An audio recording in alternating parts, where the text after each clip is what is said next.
So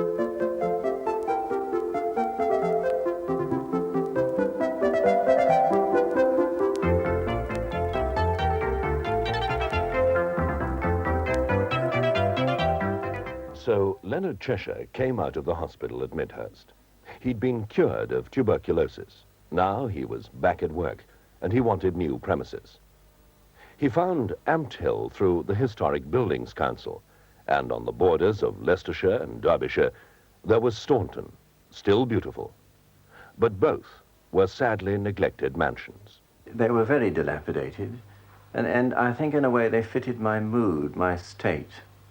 Because what I can never forget about Amt Hill and Staunton is the feeling that they were needed, that they had a personality, they had a life, they had a future, but there was nobody to give them that future.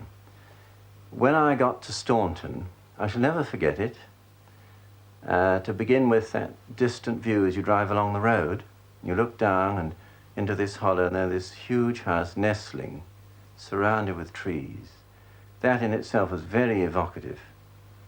Then when eventually I got inside the building, this rather cold, very cold, damp February day, in this huge hall, front hall, rain coming through the ceiling, and there are at least 2 stories above it.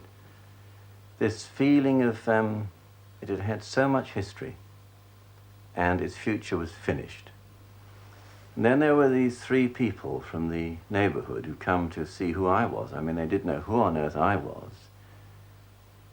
The thing that I noticed was that they loved Staunton.